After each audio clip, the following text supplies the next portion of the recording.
და ახლა პირდაპირ ეთერში შემოგვიერთდება საპარლამენტო პოლიტიკური ჯგუფის ხალხის ძალის ლიდერი დიმიტრი ხუნდაძე. ბატონ დიმიტრი, მოგესალმებით, მადლობა ჩართვისათვის. დღეს მოვისმინეთ პრეზიდენტის მიმართვა საქართველოს პარლამენტში, თქვენც იყავით შემდეგ სიტყვით გამომსვლელებს შორის და თქვენ სიტყვაში ასევე აღნიშნეთ, რომ ხალხის ძალას განსაკუთრებული განცდა აქვს, როდესაც საქართველოს პრეზიდენტი მიხეილ ყაველაშვილი პარლამენტში სიტყვით გამოდისო. ჩვენს ეთერშიც რომ შეაჯამოთ პრეზიდენტის სიტყვით გამოსვლის აქცენტები, რა იყო თქვენთვის მთავარი იმ საკითხებს შორის, რაზეც ისაუბრა პრეზიდენტმა. მადლობა კიდევ საშუალებისთვის, რომ მეტი ვისაუბრო ამ თემებთან დაკავშირებით. რა თქმა უნდა, ჩვენი გასაგები აბსოლუტურად ჭარბი ემოციის საფუძველი იყო, როცა ჩვენი გუნდის ყოფილი წევრი, დღეს უკვე პრეზიდენტი მიხეილ ყაველაშვილი პარლამენტში მიმართავდა პარლამენტარებს, ზოგადად საზოგადოებას და რა თქმა უნდა, ჩვენ კიდევ უფრო მეტი ყურადღებით უსმენდით მას.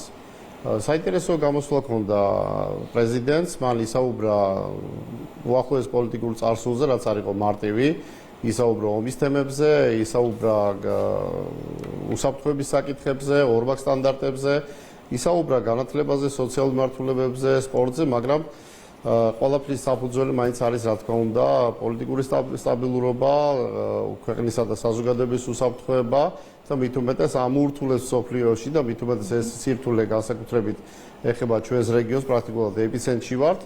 ამ კუთხით ქვეყნის კიდევ უფრო დამატებით საჭიროებაზე უსაფრთხოებისა, რომ ჩვენ შევძლოთ ეკონომიკური წინსვლა და მეტი კეთილდღეობა როგორც ქვეყნის, ასევე თითოეული მოქალაქესთან მიმართებაში. რა თქმა უნდა, მიხეილ ყაველაშვილს აქვს თავისი უცილობელი დამსახურება იმ პროცესებში, რაც 2022 წლის შემდეგ განვითარდა, რაც უკრაინაში შეიჭრა რუსეთი და მას შემდეგ სამართლებრივი წესრიგიც პრაქტიკულად უკვე სხვა რელსებზე გადავიდა.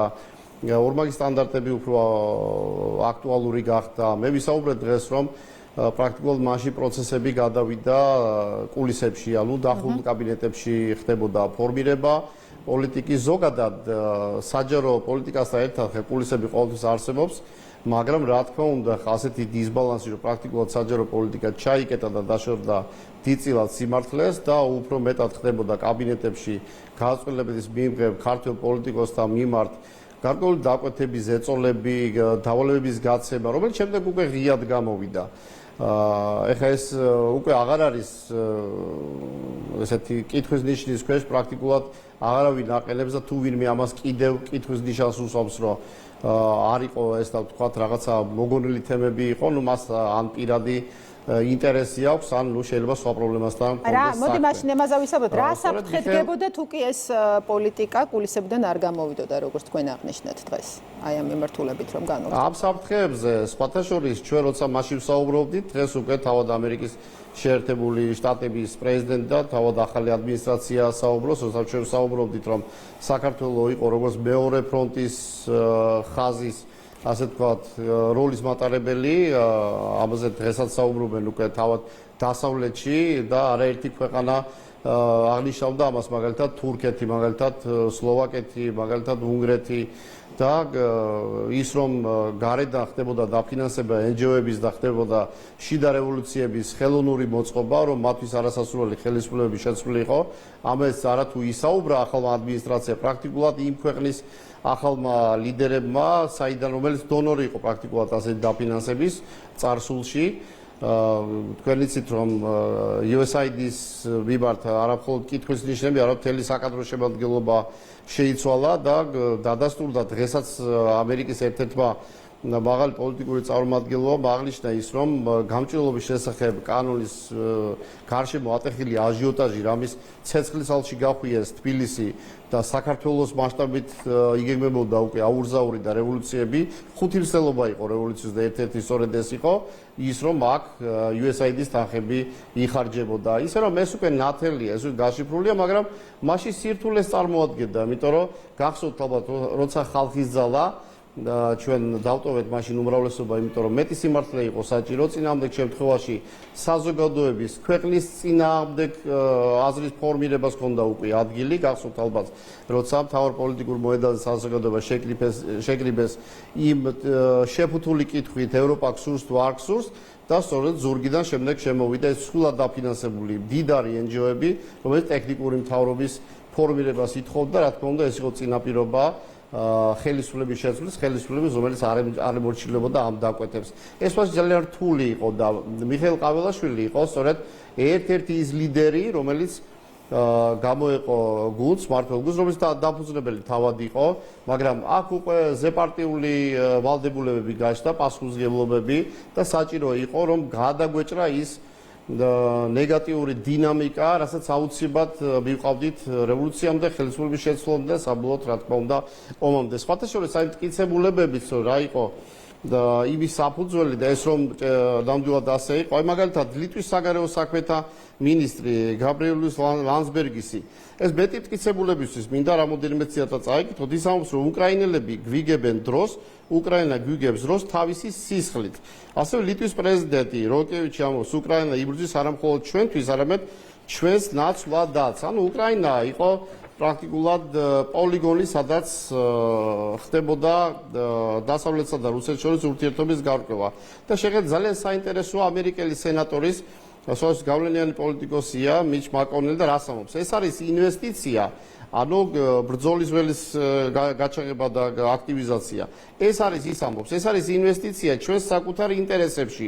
ჩვენ ვანადგურებთ ჩვენი ერთ-ერთი უმსხვილესი მეტოქის არმიას ისე, რომ არც ერთ ამერიკულ ჯარისკაცს არ უწევს სისხლის ღვრა. აი სწორედ ეს როლი ქონდა ჩვენ და მინდა გითხრათ, რომ ბალტიისპირეთის მაღალი პოლიტიკური წარმომადგენლობა შემთხვევით არ სტუმრობდა თბილისის პოლიტიკურ მოედანს, სადაც ახალგაზრდების ემოციის მომართვა ხდებოდა თავად ქვეყნის საწინააღმდეგოდ, რომელსაც ცეცხლი ანთებული იყო. ეს იყო მათი პირდაპირი ინტერესი, რომ მეხამრედის როლში მათთვის გამომდგარიყო საქართველოს, ცეცხლი აქ ანთებულიყო და მათი შესაძლო მესამე ფრონტის ასე ვთქვათ, ავტორობა მათ უკვე აეცილებინათ თავიდან, მაგრამ დღესაც დგას ასეთი საფრთხეები, ბატონო. სწორი პოლიტიკის გამო დავასრულებ თუ შეიძლება. რა თქმა უნდა, დღესაც დგას და თუ დაუკვირდებით დინამიკას და მათ ქცევას, ხედავთ, რომ საქართველოს სწორი პოლიტიკით, მეტი სიმართლით და ასევე ხელისუფლების სწორი პოლიტიკით, საზოგადოების ინფორმირებულობით, რომ მათაც სწორი პოზიციონირება მოახერხეს, საქართველოს გამოვიდა შესაძლო მეორე ფრონტის სცენარიდან. აი ეს მეორე ფრონტის შესაძლო ვალდებულება ავტომატურად გადავიდა ბალტიისპირეთზე და დღეს სწორედ შიშის ეფექტია, როცა ისინი, რომელიც ერთ-ერთი მათგანი იყო, ვინც ყველაფერს რუსულს ეძახდა, გამჭვირვალობასაც, უსაფრთხოების დაცვასაც, სუვერენიტეტის შენარჩუნებასაც, დღეს თავად ამბობენ, ევროპას მოუწოდებენ, რომ დავждეთ რუსეთთან ვისაუბროთ და უფრო მეტიც მაკრონი თავად ამბობს, რომ უსაფრთხოება ევროკავშირმა უნდა უსაფრთხოების არქიტექტურა ერთად უნდა შექმნას რუსეთთან. წარმოიდგინეთ რა რისკების წინაშე ვიყავით, რასაც საუბრობდით და რასაც გვაკრიტიკებდა სახელმწიფო დეპარტამენტიდან, დღეს იგივე სახელმწიფო დეპარტამენტი და სწორედ იმას საუბრობენ პრეზიდენტის ჩათვლით, ამერიკის პრეზიდენტს გულისხმობ, რასაც საუბრობდით ჩვენ. და ის რომ ყველაფერი აქ რუსული იყო, დღეს თავად ევროპა და მაკრონი, რომელიც ერთ-ერთი პოლიტიკის განმახორციელებელი ქვეყნის პრეზიდენტია ევროკავშირის მასშტაბით, ის ამბობს, რომ არა რუსული დავარქვათ, არამედ რუსებთან უნდა დავალაგოთ ერთად უსაფრთხოების არქიტექტურა.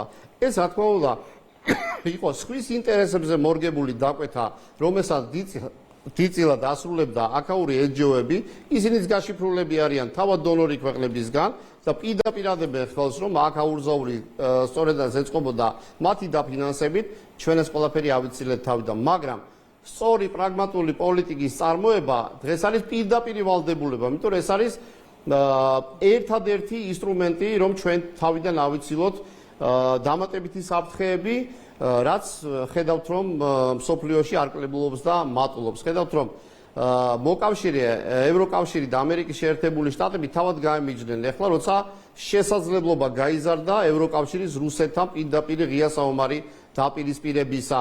გაემიჯდა ამერიკის შეერთებული შტატები, ამიტომ ჩვენს უნდა მოვახერხოთ სწორი პოზიციონირება რა თქმა უნდა, ევროკავშირი ჩვენთვის არის საინტერესო, ჭეშმარიტი ევროპული ღირებულებები და არა ის, რაც დღეს ორმაგი სტანდარტებით იმართება და კორუფციამ რომ წაიღო თავად ევროკავშირში უმაღლესი პოლიტიკური სართული, ამას თავად ევროკავშირში საუბრობენ.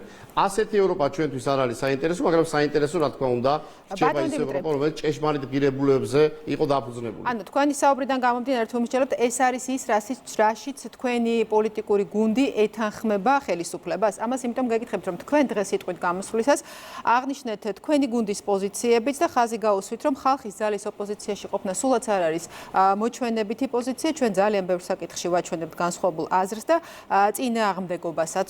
ეს არის ფრაგმენტი თქვენი დღევანდელი სიტყვიდან. დაბუნებრივად ჩნდება კითხვა, რა არის ის, რაშიც თქვენ არ ეთანხმებით ხელისუფლებას, ეს ეხება საგარეო კურსს თუ ძირითადად ქვეყნის შიგნით მიღებულ გადაწყვეტილებებს. საკითხები, რომელიც ეხება ქვეყნის უსაფრთხოებას და სადაც ხელისუფლება შესაბამისებს არ უშვებს და თუ ამის შემდეგაც არ დაუშვებს, რა თქმა უნდა, ჩვენი პოზიცია იქნება თანხმედრი, მაგრამ სადაც იქნება შესაბამისად დაშვებული, რა თქმა უნდა, იქნება ჩვენი კრიტიკაც და შესაძლებლობის აუცილებლობის შემთხვევაში იქნება ჩვენი წინააღმდეგობა. მაგალითად, სულ რამოდენიმე დღის წინ ვისაუბრე ღიად საკადრო პოლიტიკის ხარვეზებზე, ვისაუბრე ასევე რეგიონებში დეცენტრალიზაციის აუცილებლობაზე, რეალური დეცენტრალიზაციის და არა ის რა ფორმითაც დღეს არის, მეტ დამოუკიდებლობაზე ხალხის მიერ არჩეული ბერებისა და საკრებულოების, რა თქმა უნდა, უსაფრთხოების ნაწილი სხვადასხვა მე მეკითხება, ხვალ შესაძლებლობა რომ გამოვიდე, დემოგრაფიული უსაფრთხოების საკითხი ესაც მრავალმხრივი. ეს არ არის მხოლოდ აღწერა შობადობის ან სიკვდილიანობის. დღეს ამიერკავკასიაში ჩვენი დემოგრაფიული სურათით, ასე ვთქვათ, მცირედ წარმოუდგებით უკვე საქართველოს და საქართველოს ყოველთვის იყო დომინანტი. ასევე ეს არის სასურსათო უსაფრთხოების საკითხიც, როცა რეგიონები დაცლილი. ასევე ეს არის ასაკობრივი სტრუქტურის დეფორმაციით გამოწვეული ფინანსური უსაფრთხოების საკითხიც, როცა ხანდაზმულთა რაოდენობა მნიშვნელოვნად ჭარბობს ბავშვთა რაოდენობას და როცა რესურს მიღები არის უფრო მეტი.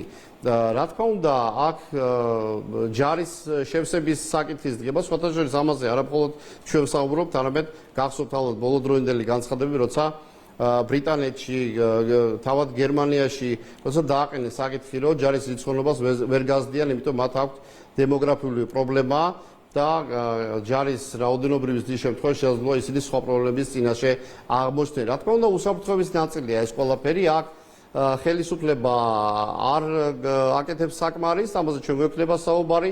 არის რიგი საკითხები, რა თქმა უნდა, სადაც ჩვენ გვაქვს უთანხმობა, ჩვენ ეს არ გვიჭირს ღიად ამაზე საუბარი. მე წარსულში შემიძლია გახსოვთ, როცა ნარკოპოლიტიკასთან მქონდა რადიკალურად განსხვავებული პოზიცია. ეცე რომ ხალხის ძალას აქვს რესურსიც და საკმარისი გამბედაობას და სიმართლის თქმის გამოცდილებაც. შეიძლება ჩვენ ეს არ გაგვიჭირდება, მაგრამ ეს რა თქმა უნდა არ იქნება ხელოვნური. ჩვენ ოპონენტებს გავწევთ იქ, სადაც იქნება გასწრები ოპონირება, სადაც იქნება ერთობა დასაფიქსირებელი, არც ამას არ მოვერიდები. დიდი მადლობა ბატონ დიმიტრი ხუნდაძე, საპარლამენტო პოლიტიკური ჯგუფის ხალხის ძალის ლიდერი გახდათ ჩვენი სტუმარი.